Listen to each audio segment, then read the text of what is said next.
Hello friends, എല്ലാവർക്കും ചെമ്പനിപ്പൂവിൻ്റെ പുതിയൊരു വീഡിയോയിലേക്ക് സ്വാഗതം.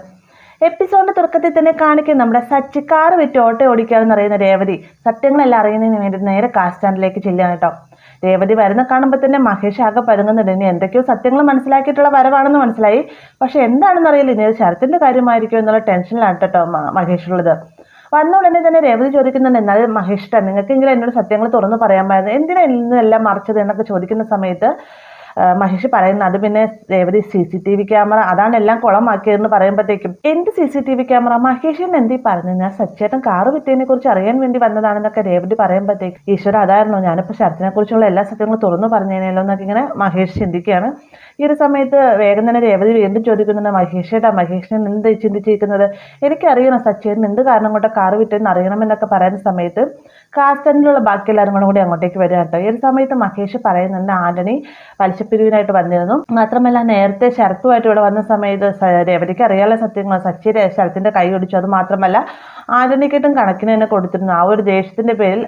ആന്റണി വീണ്ടും വന്നിട്ട് ഞങ്ങളോട് എല്ലാവരോടും തന്നെ നാളെ തന്നെ പണം അടയ്ക്കണമെന്നും പണം അടച്ചില്ല എന്നാണെങ്കിൽ കാറുമായിട്ട് പോകുമെന്നൊക്കെ പറഞ്ഞ സമയത്ത് സച്ചി ഞങ്ങൾക്ക് വേണ്ടിയിട്ട് കാറ് വിറ്റ് പണം നൽകി എന്നൊക്കെ മഹേഷ് പറയുമ്പോഴത്തേക്കും രേവതിയുടെ കണ്ണുകൾ നിറയാണ് കേട്ടോ. ഈ ഒരു സമയത്ത് കാർത്തിക് അങ്ങോട്ട് വന്നിട്ട് പറയുന്നുണ്ട്, സച്ചി ഉള്ളത് കാരണമാണ് ഞങ്ങളുടെ കുടുംബം ഇപ്പോൾ നിലനിൽക്കുന്നത്, ഞങ്ങളല്ലെങ്കിൽ പട്ടിണി കടന്നു പോയാൽ അന്ന് ഞങ്ങൾക്കുണ്ടായ ദേഷ്യത്തിന്റെ പേരിൽ സച്ചിയോട് ഞങ്ങൾ വല്ലാതെ രീതിയിൽ ദേഷ്യപ്പെട്ടു, എന്നാൽ അവൻ അതൊന്നും ഞങ്ങളോട് പ്രകടിപ്പിക്കാതെ തന്നെ പഴയ രീതിയിൽ തന്നെ സുഹൃബന്ധത്തോടും തന്നെ പെരുമാറുന്നു, പിന്നെ അവരെ പോലെ ഒരു കൂട്ടുകാരനെ കിട്ടിയ ഞങ്ങളുടെ ഭാഗ്യമാണ് രേവതി എന്നൊക്കെ പറയുമ്പോഴത്തേക്കും രേവതിക്ക് ഭയങ്കര സന്തോഷമാവാണ് കേട്ടോ. ഈ സമയത്ത് മഹേഷ് വീണ്ടും പറയുന്നത്, സച്ചിനെ ഞങ്ങൾ കൂട്ടുകാർ മനസ്സിലാക്കിയ പോലെ ആരും മനസ്സിലാക്കിയിട്ടില്ല രേവതി, അവൻ ആകെ ഒറ്റപ്പെട്ട് ജീവിക്കുന്ന പോലെയാണ് അവൻ പെരുമാറുന്നതെന്നൊക്കെ പറയുമ്പോൾ ആര് പറഞ്ഞ് സച്ചേട്ടൻ ഒറ്റപ്പെട്ടാണ് ജീവിക്കുന്നതെന്ന്, സച്ചേട്ടന് ഞാനുണ്ട്, പിന്നെ അന്ന് ശരത്തിന്റെ പേരിൽ ചെറിയൊരു ദേഷ്യങ്ങളൊക്കെ എനിക്ക് സച്ചിയേട്ടനോട് ഉണ്ടായിരുന്നു, പക്ഷേ അതൊക്കെ ആ ഒരു സച്ചിയേട്ടൻ ശരത്തിനോട് അങ്ങനെ ചെയ്തല്ലോ എന്നുള്ള ദേഷ്യമുള്ളൂ, അല്ലാതെ സച്ചിയേട്ടനോട് എന്നും എനിക്കുള്ള സ്നേഹം അതേപോലെ തന്നെയുണ്ട് എന്നൊക്കെ രേവതി പറയുമ്പോഴത്തേക്കും മഹേഷിനും കാർത്തിക്കിനൊക്കെ ഭയങ്കര സന്തോഷമാവാണ് കേട്ടോ. ഈ സമയത്ത് മഹേഷ് വീണ്ടും പറയുന്നത്, അന്ന് ആന്റണി ഇവിടെ വന്നിട്ട് എന്തൊക്കെ കോലാഹലങ്ങൾ ഉണ്ടാക്കിയത് രേവതിക്ക് അറിയാമോ, ആന്റണി വന്നിട്ട് ഞങ്ങളുടെ കാറ് കൊടുത്തില്ല എന്നാണെങ്കിൽ പണം നൽകാൻ പറഞ്ഞു, പണം കൊടുക്കാൻ പറ്റില്ല എന്നാണെങ്കിൽ സച്ചിനോട് കാല് പിടിക്കാനൊക്കെ പറഞ്ഞു എന്നൊക്കെ പറയുമ്പോഴത്തേക്കും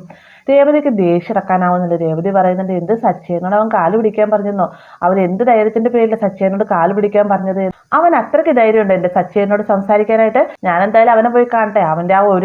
ഒരു എല്ല് ഞാൻ തന്നെ ഒടിച്ചു കൊടുക്കാമെന്ന് പറഞ്ഞുകൊണ്ട് രേവതി ദേഷ്യത്തോടു കൂടി തന്നെ അവിടെ നിന്ന് കാർ സ്റ്റാൻഡിൽ നിന്ന് പോവുകയാണ് കേട്ടോ. പിന്നീട് കാണിക്കുന്നത് കാർ സ്റ്റാൻഡിൽ നിന്ന് നേരെ രേവതി ചെല്ലുന്നത് ആന്റണിയുടെ അടുത്തേക്കാണ്. ആന്റണീനെ കാണുന്ന സമയത്ത് എടാ ആന്റണി എന്ന് വിളിക്കുമ്പോഴത്തേക്കും ആന്റണി വേഗം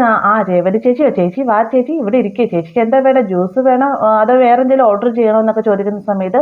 ആരുടെ ചേച്ചി, നീ എന്നെക്കാളും വലിയ മുതുക്കനായിട്ട് വളർന്നല്ലോടാ, എന്നിട്ട് നിനക്ക് എന്നെ ചേച്ചി എന്ന് വിളിക്കാൻ നാണയില്ലേ എന്നൊക്കെ ചോദിക്കുമ്പോഴത്തേക്കും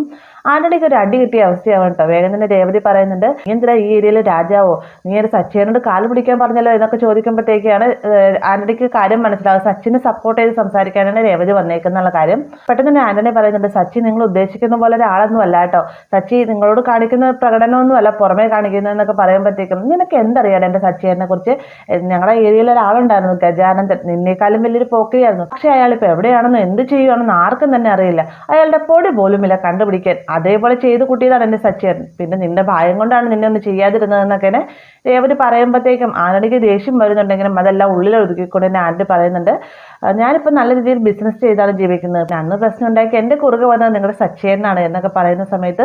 ബിസിനസ്സോ നീയോ നല്ല രീതിയിലോ, നിന്റെ ബിസിനസ് എന്താണെന്ന് എനിക്ക് നന്നായിട്ട് അറിയാം ആന്റണി, നീ എന്താണ് ചെയ്യുന്നതെന്നും എന്താണ് ചെയ്തുകൊണ്ടിരിക്കുന്നതെന്ന് എനിക്ക് നന്നായിട്ട് അറിയാം, പിന്നെ നീ എൻ്റെ അനിയനെ കൂട്ടുപിടിച്ചുള്ള ഈ ബിസിനസ് അതങ്ങ് നിനക്ക് നിർത്തുന്നതായിരിക്കും നല്ലത്, അവൻ പഠിക്കുന്നൊരു കുട്ടിയാണ്, അവനെ നീ വെറുതെ വിട്ടില്ല എന്നാണെങ്കിൽ സച്ചിയേട്ടനെ പോലെയല്ല ഞാൻ, സച്ചിയുടെ പിന്നത്തേക്കാണ് വെച്ചിരിക്കുന്നതെങ്കിൽ നിനക്ക് ഞാൻ ഇപ്പം തന്നെ തരുമെന്നൊക്കെ രേവതി പറഞ്ഞുകൊണ്ടിരിക്കുന്ന സമയത്താണ് നമ്മുടെ ആന്റണിയുടെ കൂട്ടാളികൾ അങ്ങോട്ടേക്ക് വരുന്നത് കേട്ടോ. അപ്പോൾ രേവതി ആന്റണീനെ ഒരുപാട് ഇങ്ങനെ വഴക്ക് പറയുന്നത് കാണുമ്പോഴത്തേക്ക് ഇവർക്ക് സഹിക്കാനാകുന്നില്ല, ഇവർ വേഗം തന്നെ എടി നീ എന്തെടി പറഞ്ഞെന്ന് ചോദിച്ചുകൊണ്ട് വേഗം തന്നെ രേവതിനെ തല്ലാനായിട്ട് അങ്ങോട്ടേക്ക് വരികയാണ് കേട്ടോ. ഈ ഒരു സമയത്ത് ആന്റണി പറയുന്നുണ്ട്, വേണ്ടടാ ഇത് ശരത്തിന്റെ ചേച്ചിയാണ്, നിങ്ങൾ മാറി നിൽക്കുകയെന്ന് പറയുമ്പോഴത്തേക്കും അവരങ്ങോട്ട് മാറി നിൽക്കുകയാണ്. അതിനുശേഷവും രേവതി ഒരുപാട് ദേഷ്യപ്പെടുന്നുണ്ട് ആന്റണിയോട്, ഇനിയും എൻ്റെ സച്ചിയുടെ കുറുക്ക് നീ വരരുത്, അങ്ങനെ വന്നു കഴിഞ്ഞാൽ എത്ര ആൾക്കാർക്ക് മുന്നിൽ വെച്ചാണെങ്കിൽ അവരുടെ മുന്നിൽ വെച്ച് നിന്റെ ചെകിടത്ത് ഞാൻ ചെരുപ്പൂരി അടിക്കും എന്നൊക്കെ രേവതി പറയുമ്പോഴത്തേക്കും ആന്റണിക്ക് ദേഷ്യം ഇരട്ടിക്കാറുണ്ട്. എന്നിരുന്നാലും ആന്റണി പറയുന്നുണ്ട്, നിങ്ങൾക്ക് ഇതുവരെ സച്ചിനെ മനസ്സിലാക്കിയിട്ടില്ല, എന്തുള്ളത് മനസ്സിലാക്കാൻ പോകുന്നുള്ളൂ, നിങ്ങൾ കരുതുന്ന പോലെ ഒന്നുമല്ല സച്ചി എന്ന് പറയുമ്പോഴത്തേക്കും, അതേടാ ഞാൻ കരുതുന്ന പോലെ തന്നെയാണ് എൻ്റെ സച്ചിയേട്ടൻ ബാക്കിയുള്ളവർക്ക്, അതായത് കൂടെ നിൽക്കുന്നവർക്ക് വേണ്ടിയിട്ട് എന്തും ചെയ്യാൻ സച്ചിയേട്ടൻ തയ്യാറാണ്. നിന്നെ പോലുള്ള ഗുണ്ടർക്ക് ഭീഷണി തന്നെയാണ് സച്ചിയേട്ടൻ. ഞാൻ പറഞ്ഞത് ഓർമ്മയുണ്ടല്ലോ, മേലിൽ എൻ്റെ സച്ചിയേട്ടൻ്റെയോ എൻ്റെ അനിയൻ്റെ കാര്യത്തിൽ നിന്ന് ഇടപെട്ട് കഴിഞ്ഞാൽ ആന്റണി നീ രേവതിയുടെ മറ്റൊരു മുഖം കാണേണ്ടി വരുമെന്നൊക്കെ പറഞ്ഞിട്ട്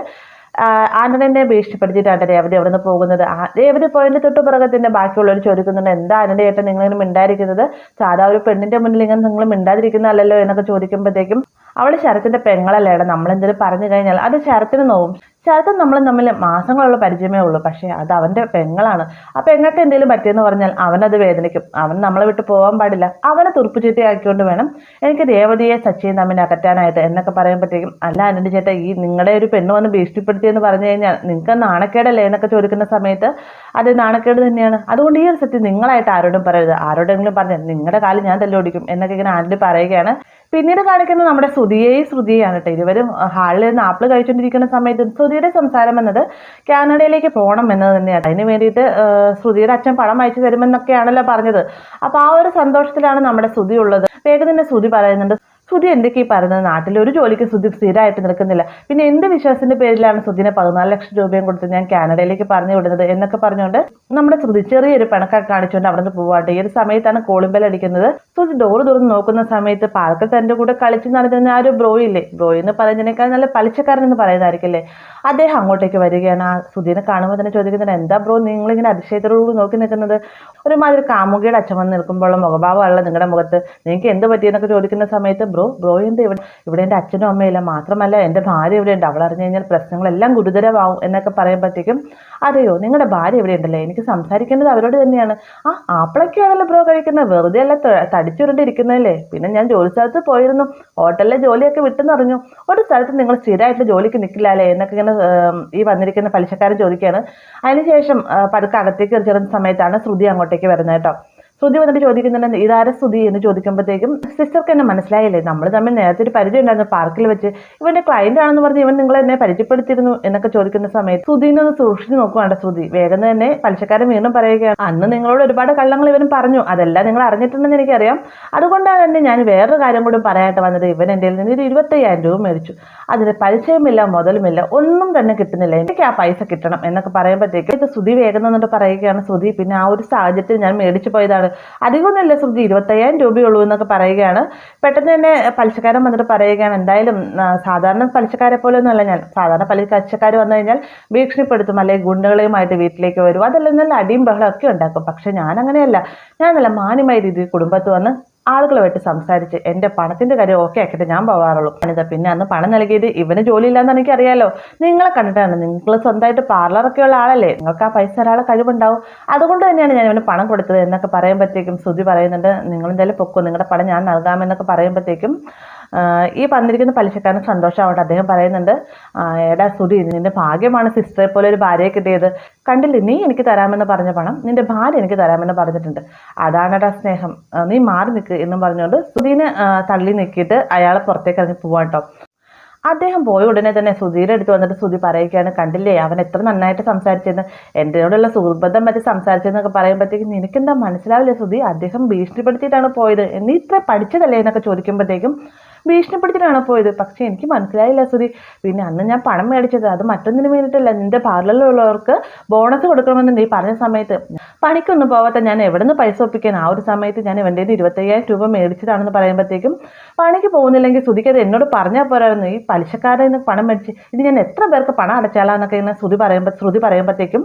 എത്ര പേർക്കായാലും നീ വേറെ ഒക്കെ പണം കൊടുക്കാനുള്ളതെന്ന് ശ്രുതി ചോദിക്കുന്നുണ്ട്. ശ്രുതി എനിക്ക് ദേഷ്യം വരുന്നുണ്ട് കേട്ടോ, അതാണ് ഇവിടുത്തെ പ്രശ്നം, കണ്ടവരോടൊക്കെ പലിശ മേടിച്ചു വെച്ചിട്ട് നിനക്ക് എല്ലാ കാര്യങ്ങളും എന്നോട് തുറന്നു പറയാൻ പാടില്ലേ ശ്രുതി എന്നൊക്കെ പറഞ്ഞുകൊണ്ട് നമ്മുടെ ശ്രുതി അവിടെ ദേഷ്യപ്പെട്ട് പോവാണ് കേട്ടോ. ഈ ഒരു ഭാഗത്തോടെയാണ് ഇന്നത്തെ എപ്പിസോഡ് അവസാനിക്കുന്നത്. വീഡിയോ ഇഷ്ടമായെങ്കിൽ ലൈക്ക് ചെയ്യാനും കൂടെ ചാനൽ സബ്സ്ക്രൈബ് ചെയ്യാനും മറക്കരുത്.